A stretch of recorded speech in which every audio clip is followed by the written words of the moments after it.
चुप एक रहस्य। एक गांव नवेलीपुर में श्यामा नाम की लड़की अपने माता पिता और दो छोटे भाई बहनों के साथ रहती थी। शांत स्वभाव, मेहनती और सुंदर श्यामा सबकी चहेती थी। खेतों में काम करना, घर संभालना और अपनी छोटी बहन को पढ़ाना, यही उसका दिन था। एक दिन गांव में एक नया युवक आया, रघुवीर। उसने पुराना चौधरी का घर खरीदा और अकेले ही वहां रहने लगा। पढ़ा लिखा, कम बोलने वाला और रहस्यमयी। श्यामा का उससे आमना सामना तब हुआ जब वह कुएं से पानी भर रही थी। कुछ ही दिनों में लोग बातें करने लगे कि रघुवीर श्यामा से शादी करना चाहता है। श्यामा के माता पिता को हैरानी हुई। न कभी उन्होंने लड़की के रिश्ते की बात की, न किसी ने पूछा। लेकिन रघुवीर सीधे श्यामा के पिता के पास गया और बोला, मैं श्यामा से शादी करना चाहता हूँ, लेकिन एक शर्त है। शादी के बाद वो 1 साल तक किसी से कोई सवाल नहीं पूछेगी। सबको अजीब लगा, लेकिन परिवार की हालत देख शादी हो गई। शादी के बाद श्यामा को पता चला कि रघुवीर हर रात घर से बाहर जाता है और सुबह लौटता है। वो कभी कुछ नहीं बताता। श्यामा का मन घबराता, डरता, लेकिन वादा किया था, कोई सवाल नहीं।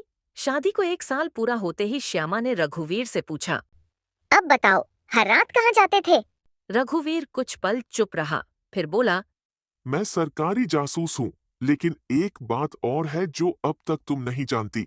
श्यामा की धड़कन तेज हो गई। रघुवीर ने एक पुरानी तिजोरी से एक फाइल निकाली। उसमें गांव के कुछ नाम थे, नक्शे थे और श्यामा के पिता का नाम भी। तुम्हारे पिता एक जमाने में गुप्त संगठन के सदस्य थे, जिन पर देशद्रोह का शक था। मुझे यहाँ इसलिए भेजा गया था, उनकी जांच के लिए। श्यामा की आंखों से आंसू बहने लगे। तो तुमने मुझसे शादी सिर्फ एक मिशन के लिए की थी? रघुवीर ने सिर झुका लिया। हाँ, शुरुआत में सिर्फ मिशन था, लेकिन फिर तुम्हें जानने के बाद, तुम्हारे परिवार को देखने के बाद, मुझे यकीन हो गया कि तुम्हारे पिता निर्दोष हैं और तुम्हारा साथ मेरे लिए अब सिर्फ एक जिम्मेदारी नहीं, मोहब्बत है। श्यामा चुप रही। अगली सुबह रघुवीर घर से गायब था। एक खत छोड़ा गया था। मैंने अपने प्यार और अपने फर्ज दोनों को निभाया। अब तुम्हारे पिता पूरी तरह आजाद हैं। अगर किस्मत ने चाहा तो फिर मिलेंगे, तब बिना झूठ और बिना मिशन के।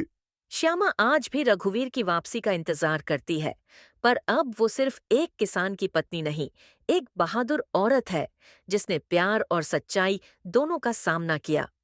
रघुवीर को गए 6 साल हो चुके थे। श्यामा अब पूरी तरह बदल चुकी थी। वह गांव की महिलाओं को पढ़ाती थी, पंचायत की सदस्य बन चुकी थी और अपने परिवार के साथ एक मजबूत जीवन जी रही थी। लेकिन हर रात उसकी आंखें आकाश में एक उम्मीद ढूंढती थीं। फिर एक दिन गांव के मेले में अफरा तफरी मच गई। एक आदमी घायल हालत में मंदिर के पीछे पड़ा मिला। चेहरा धूल और खून से सना था, पर उसकी आंखें वहीं थीं, रघुवीर। श्यामा को खबर मिली। वह दौड़ती हुई पहुंची और जैसे ही उसने उसे देखा, आंखों से आंसू बह निकले। रघुवीर की हालत नाजुक थी। वह धीरे धीरे बोला, मैं जिंदा था, लेकिन मिशन में पकड़ा गया।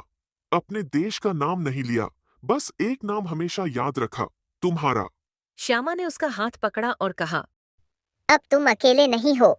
ये गांव, ये लोग और मैं, सब तुम्हारे साथ हैं। रघुवीर की वापसी अब सिर्फ एक प्रेम कहानी नहीं थी। वो अब गांव का हीरो बन चुका था। गांव वालों ने उसका स्वागत ढोल नगाड़ों से किया। रघुवीर और श्यामा ने फिर से साथ फेरे लिए, इस बार बिना शर्त, बिना रहस्य। अगर आपको हमारी कहानी अच्छी लगे हो तो कहानी को लाइक करना और हमारे कहानी स्टेशन चैनल को सब्सक्राइब करना मत भूलना।